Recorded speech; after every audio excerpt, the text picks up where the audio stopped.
Intercalan 7 años, una semana. 7 años, una semana. Otra pregunta. Mi hermano allá, por favor, el micrófono allá. Espérate, ya te llevan el micrófono.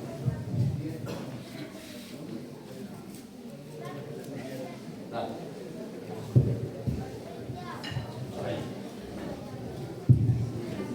Dios lo bendiga. Hermano, es para referente a la misma pregunta que hace el otro hermano.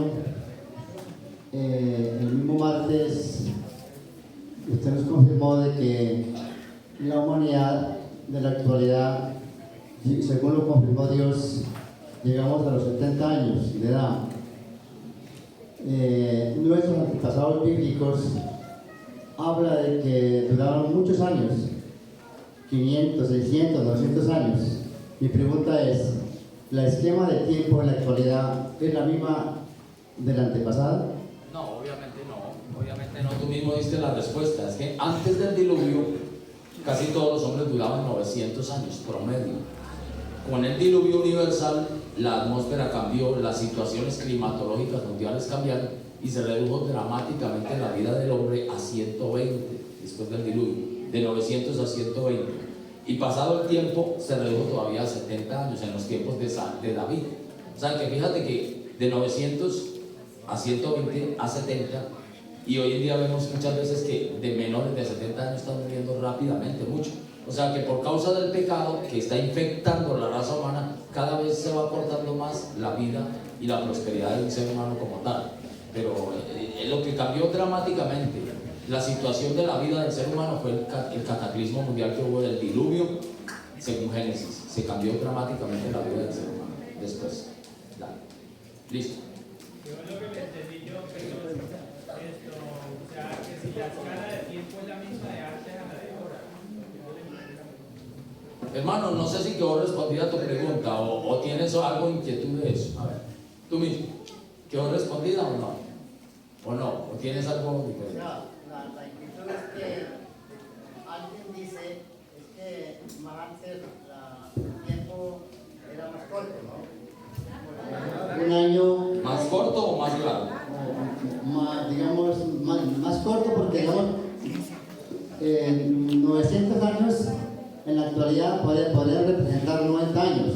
Así lo entiende alguien que de pronto tuvimos una conversación y que yo quería hablarle, digamos, que la Biblia dice, para Dios 1000 años es un día, un día 1000 años.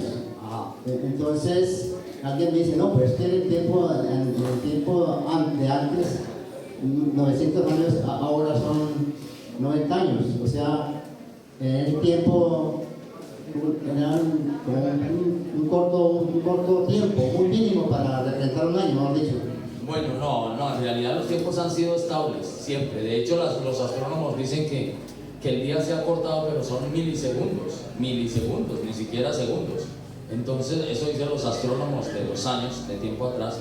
Entonces, realmente no es eso. Ahora, parece que los tiempos corrieran más rápido, ¿cierto?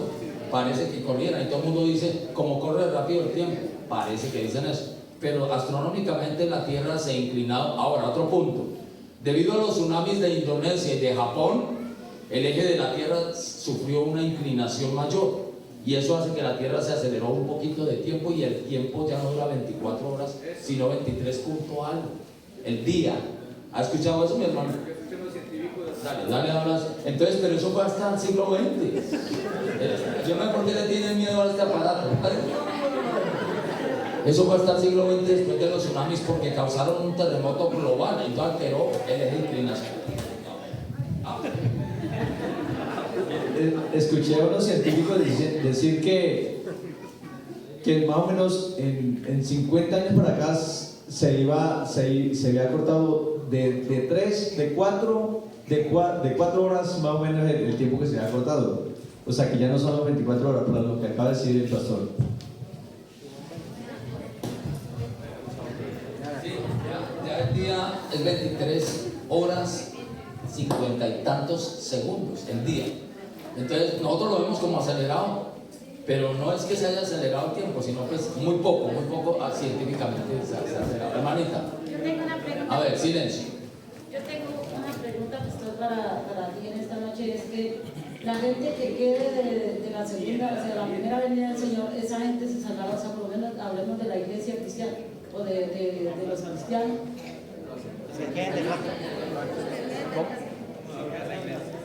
No, la iglesia No. vuelve a O preguntar. sea, la pregunta mía es, los cristianos que se lleguen a quedar, o sea, cristianos que se lleguen a quedar del rapto de la iglesia, esa gente se salva en ese...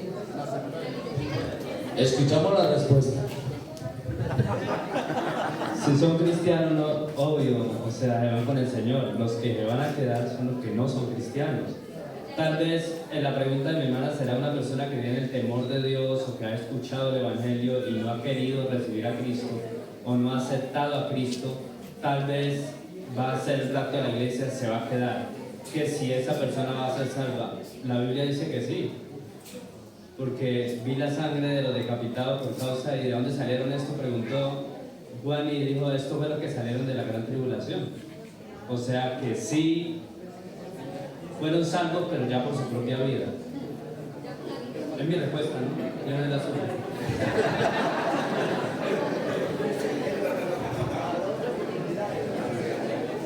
Los hijos de Dios, todos iremos al cielo en el rapto. Los hijos de Dios, lavados con sangre, sellados con el Espíritu Santo. El sello del Espíritu Santo garantiza salvación. Pastor, pero la otra es que esa persona, por lo menos que tú nos decías esa noche, es que más bien vemos la decadencia de la iglesia cristiana en este tiempo, ¿cierto?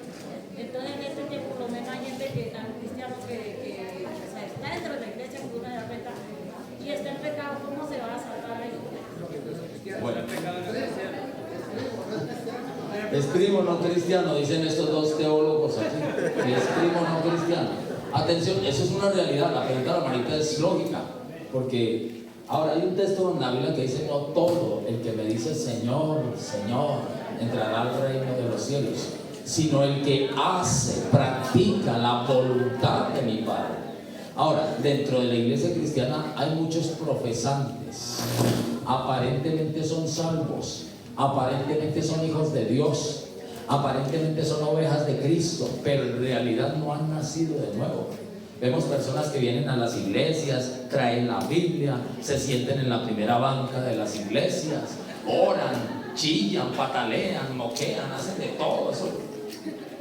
Pero la pregunta es: ¿serán salvos esas personas? Solo Dios conoce el corazón. Sorpresa nos vamos a llevar en el día del arrebatamiento, sorpresas.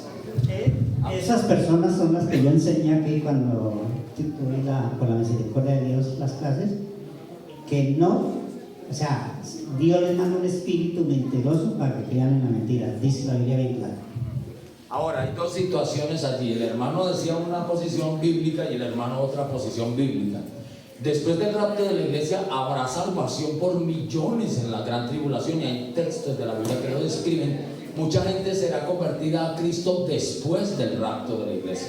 Eso sí es una realidad, porque hay gente que enseña que si usted se quedó del rapto, vaina, ya no hay esperanza, ya la puerta se cerró y nadie va al cielo. Eso es una mentira. La Biblia dice en Apocalipsis 6 y capítulo 7 que habrá salvación de todas las naciones en Cristo. Han lavado su ropa en la sangre del Cordero. Pero también el hermano dice algo interesante. Hay personas que en este tiempo conocen el Evangelio, saben que Cristo es el Salvador, reconocen que son pecadores y que si murieran van al infierno, pero no se deciden a dar un paso de fe a recibir al Señor en su corazón. Y calientan banca y saben que están mal, reconocen que Cristo es el Señor, que la Biblia es la palabra del Señor, pero no dan el paso porque están atados a algún pecado. Esas personas que conocen la voluntad de Dios y no se deciden en este tiempo a buscar de Dios, a esas personas se les cerrará la oportunidad de salvación cuando venga el rapto de la iglesia.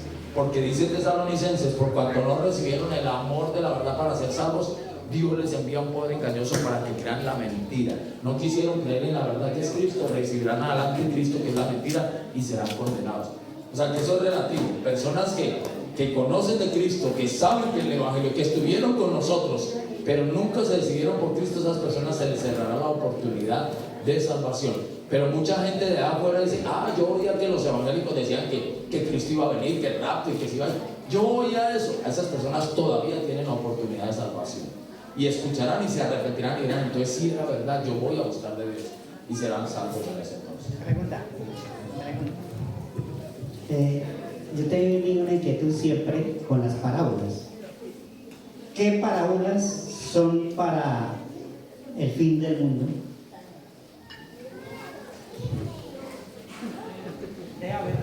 No, pues qué parábolas hay para el fin del mundo. No, pues por ejemplo la del trigo y la cizaña, cuando el Señor le dice, dejen que los ángeles recojan al final el trigo y lo separen de la cizaña y lo quemen en el fuego, cuando Cristo venga. Cuando Cristo venga, bueno, hay muchas parábolas. De hecho, casi todas las parábolas que el Señor narró tienen que ver con su segunda venida o con el reino o las bodas del Cordero. Son escatológicas, la gran mayoría de ellas. Te recomiendo un libro del doctor Samuel Pagano. Tienes que comprar un libro del doctor Samuel Pagano y se llama Las parábolas del reino. Cómpralo, lo lees y después charlamos. Yo lo tengo y lo he leído, lo tengo en mi biblioteca.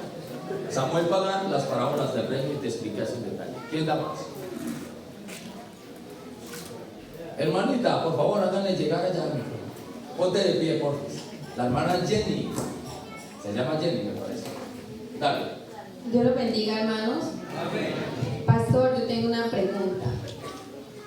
Es sobre cuando la Biblia habla directamente para el pueblo de Israel. Las personas que tenemos la oportunidad de enseñar la palabra del Señor, ¿podemos utilizar esas mismas palabras para el pueblo o es únicamente para el pueblo de Israel?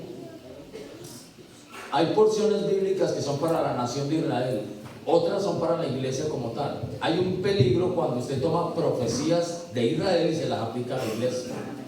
Es un grave error doctrinal hacer eso. Por ejemplo, te voy a poner un ejemplo.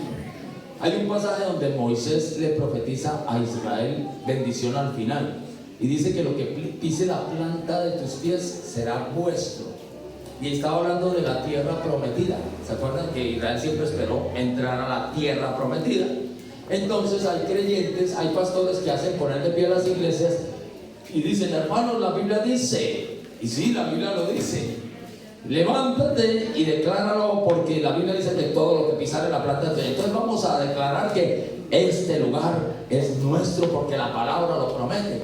Y hace repetir a la iglesia. Entonces yo pregunto, esa promesa está en la Biblia, pero ¿será para nosotros? ¿Será para este tiempo? ¿Será para Israel? ¿O será para el tiempo del reino, del Mesías? Entonces tienes que aprender a hacer distinciones dispensacionales de la Biblia, para Israel, para los gentiles, para la iglesia, en el pasado, en el presente, o se cumplirán en el futuro. Son pautas distintas. Pero déjame decirte, no toda la escritura es para el cristiano, no toda la Biblia es decir, toda la Biblia es para el cristiano. Usted puede leer Génesis, Éxodo y sacarle lecciones importantes de allí, pero no toda la Biblia habla del cristiano. Hay porciones que son de Israel, de las naciones gentiles y de la iglesia. Ahora, ¿las bendiciones de la iglesia son de qué tipo? ¿Terrenales o espirituales?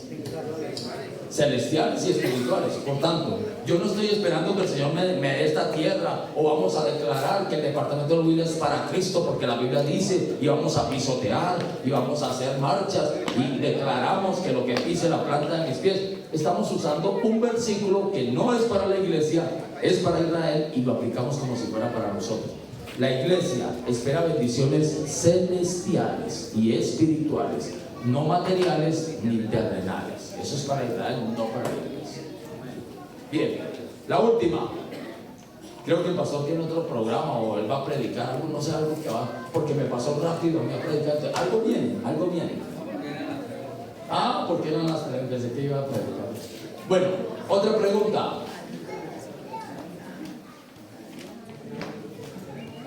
Mi hermano. Ya, mi hermano.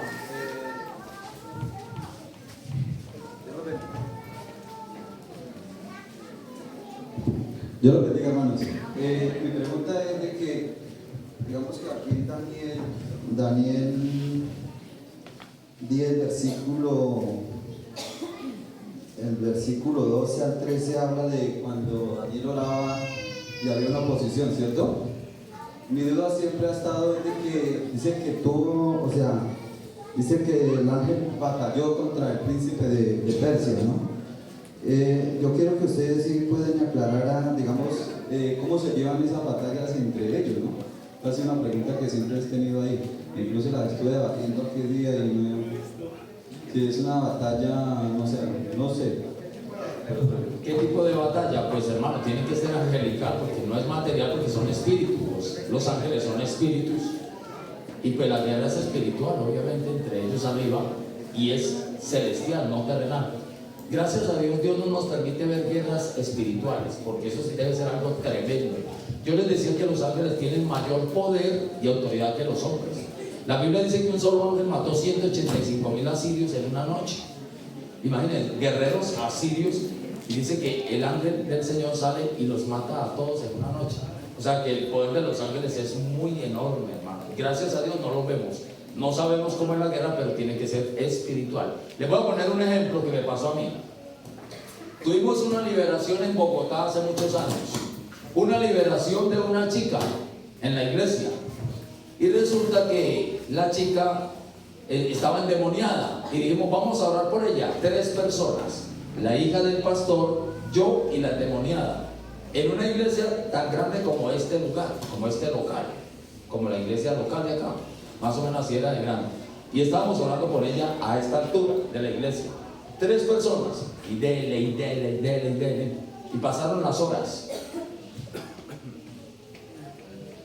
Cuando llegó como las 12 del día y la chica que trabajaba arriba vivía, dijo, ay, qué pecado los pastores abajo y no hay quien les lleve unas onces. Les voy a llevar unas onces, y bajó con un plato así, con unos pocillos y unas avenas y todo, pues para traernos, y la puerta estaba allá. Entonces cuando la chica entró, yo la vi que ella entró con la bandeja y era cristiana, o bueno, vivía ahí en la iglesia, no sé qué compromiso tenía ella con el Señor, pero vivía en la iglesia. Cuando ella entra con el plato, se patasarrió, y botó todo eso al piso de una vez, y quedó endemoniada. Esa chica quedó poseída por demonios, y nosotros estábamos aquí reprendiendo al diablo aquí, y ella cayó allá patas arriba como Condorito cuando le cuentan una historia que hace ¿Alguna vez vieron una revista hace 60 años de Condorito? Los que leíamos Condorito. Pastores, ustedes no habían nacido, no creo. Pero entonces, bueno, y siempre se iban de para atrás así con las paticas para arriba. La chica quedó poseída por el demonio, y esta señora, la hija del pastor, corrió a socorrerla y se la llevó para arriba a hacerle liberación, y a mí me dejó solo con el diablo. Ahí, y yo dele con el demonio, hermano. 2 personas quedamos. De repente el Señor me dice, tome la Biblia, en plena guerra espiritual, tome la Biblia. Y yo, pero ¿cuál Biblia? Yo no tenía Biblia, entonces yo buscaba. Cuando en el púlpito de la iglesia había siempre una Biblia grande de estudio, la del pastor, y él la mantenía ahí. Cuando llego yo miro esa Biblia, me voy a ir a ver la carro, y dije yo, pues con esta lo voy a matar, porque si no me quiere recibir, le doy Biblia, no lo mato. ¿Verdad? Literalmente era una Biblia grandota. Entonces yo la cerré y me le vine al diablo y le dije, ahora sí, ¿cuántos pares son 3 moscas? Y yo dije, se levanta y le descargo la Biblia en la cabeza. Entonces yo estaba pensando en eso, pero de repente el Espíritu Santo empieza a decirme, léele en voz alta, y empieza a citarme versículos a la mente, el Espíritu Santo, particulares de la Biblia. Entonces yo hacía, y empezaba yo a leer, Isaías 64, alza tus ojos alrededor, y yo empezaba a leer en voz alta. Y cuando yo empecé a leer, ese demonio se revolcaba como una serpiente, se tapaba los oídos y me maldecía y me decía, no más, no más. Y luego el Espíritu me traía otro texto, y yo, como si yo estuviera evangelizando al demonio, imagínense, y lo estuviera evangelizando con la Biblia, yo volteaba y le citaba en voz alta, y eso lo atormentaba. Entonces yo entendí por primera vez de manera experimental que hay poder en la palabra de Dios declarada en fe. ¿Cuántos creen eso? Cuando un hombre de Dios se levanta y declara la palabra de Dios con fe, autoridad, algo pasa en el reino espiritual en ese momento. Hay mover de Dios de poder. Entonces yo entendí eso. Cuando la chica al rato vuelve y baja, y seguimos ahí y terminó la liberación, la muchacha volvió en sí, porque duró como 6 horas poseída por múltiples demonios y se transformó. Pero al final volvió en sí y abrió los ojos y empezó a hacer así. Desde el piso, estaba tirada en el piso, y ella hacía. Entonces nos llamó la atención y le dijimos, ¿qué te pasa? ¿Qué pasa? ¿Por qué haces así? Dice, ¿dónde están todos? ¿Cuál que todos? Decía, Acá había esto, estaba así, me apretaban, yo estaba en medio de un gentío impresionante y se estaban matando entre todos y a mí me ahogaban y yo asfixiada. ¿Dónde están? Se estaban matando y nosotros, pero solo éramos 3 personas en este auditorio y entendimos que mientras nosotros peleábamos había una guerra angelical entre demonios y ángeles de Dios en ese lugar. Por eso yo entendí que la chica entró allá y de una vez la poseyeron los demonios, porque esto estaba así. ¿Entienden? Estaba plagado de demonios en la iglesia. Estábamos en liberación y salían los demonios y entraban. Y habían ángeles guerreando contra ellos, pero no los veíamos. Eso era algo que yo entendí cuando ella dice, es que nos ahogaban. Y yo dije, con razón la chica se cayó y quedó poseída. Y tuvieron que inmediatamente llevarla a la pared. Entonces, mi hermano, una guerra angelical es muy, muy poderosa. Gracias a Dios no lo vemos, pero es real y es espiritual entre ángeles, no es humana ni terrenal. Bien, la última pregunta, porque ya el tiempo se nos fue. ¿Verdad que el pastor tenía una ofrenda, pastor? Una ofrenda. Es una pregunta. Bueno. Si le responde bien hablar. Pero la pregunta es para mí. ¿La pregunta es para mí o para quién le venendo? ¿Para quién es?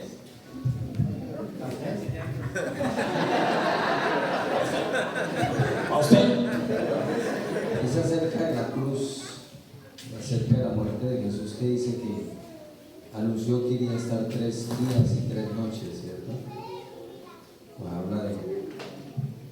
Y cuando vemos muere el viernes y resucita el domingo, no está todo ese tiempo. ¿Cómo lo desciframos? ¿Cómo lo explicamos? Hermano Arley, ¿usted qué dice? También la tenía escrita. Los judíos, él murió el viernes. Los judíos contaban parte del día como si fuera un día completo. Lo incluían en el día.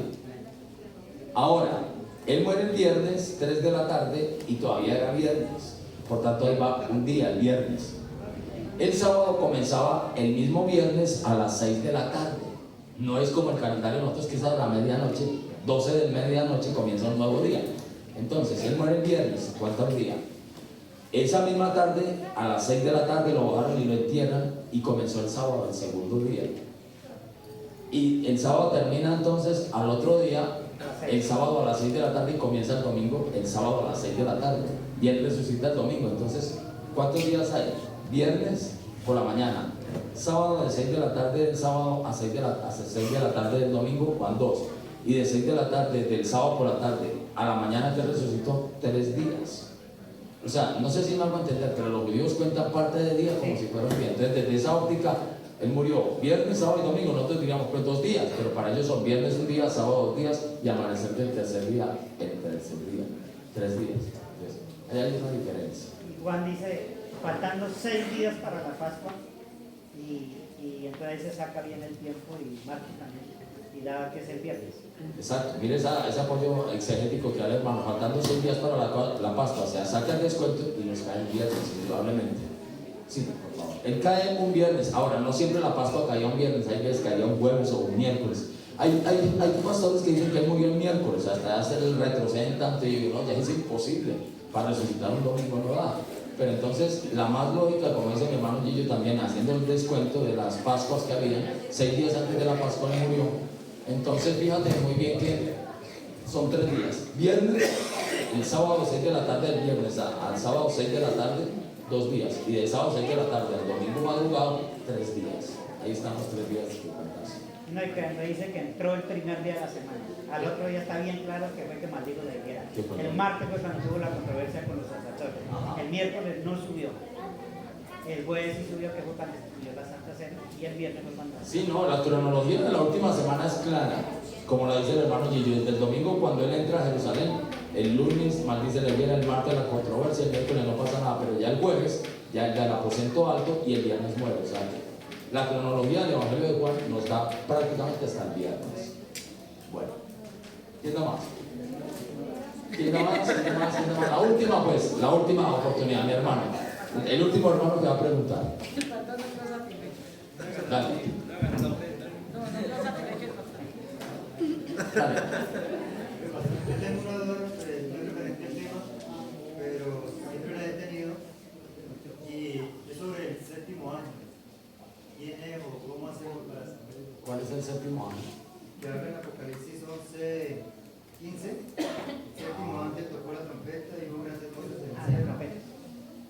¿Cuál es tu pregunta? Ah, no, que quién es el séptimo ángel. Porque los juicios de Dios son 7 sellos que Cristo rompe. El Señor empieza a romper cada sello y viene juicio. Sello, juicio.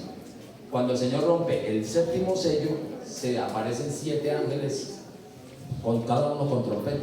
Entonces, un ángel toca la trompeta, juicio.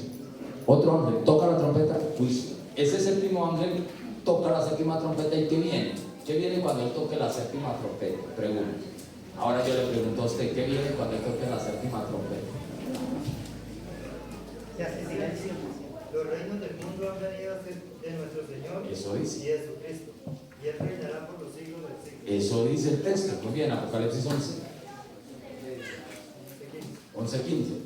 Cuando ese séptimo ángel comience a tocar la trompeta, ¿sabe qué va a pasar? La segunda venida de Cristo a la tierra. Porque a partir de allí los reinos del mundo pasan a propiedad del verdadero Señor de la tierra, que es Cristo Jesús. La segunda venida es el tiempo cuando el séptimo ángel toca la trompeta. Pero es uno de los 7 ángeles que tocan cada uno la trompeta. ¿Listo? Pero yo dije que era la última. La última, por favor. Ahora sí se anima. ¿Por qué no tienen segunda oportunidad los ángeles?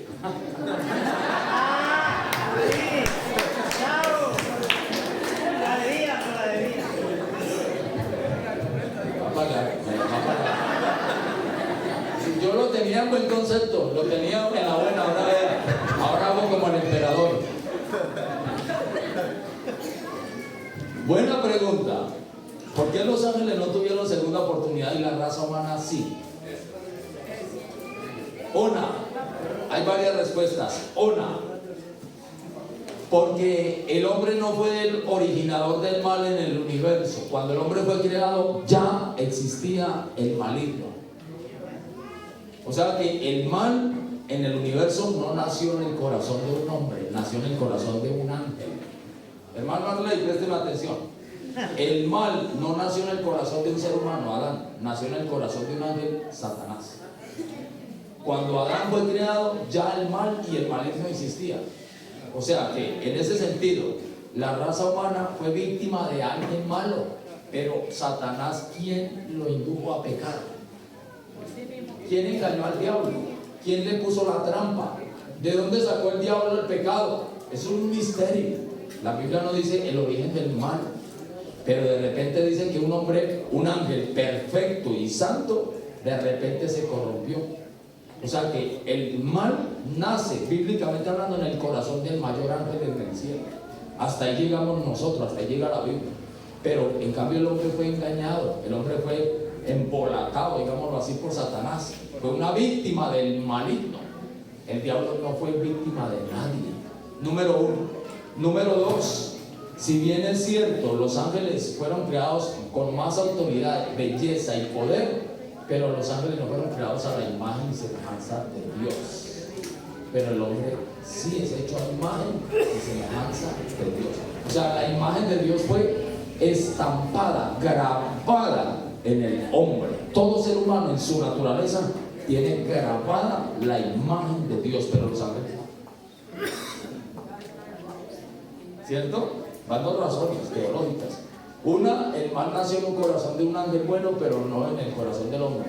2, el hombre tiene imagen de Dios en su naturaleza, los ángeles no. 3, y con esta termino, porque vamos, ya estoy cansado de la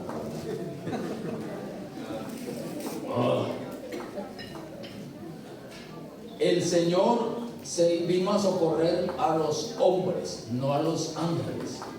Eso dice Hebreos 2.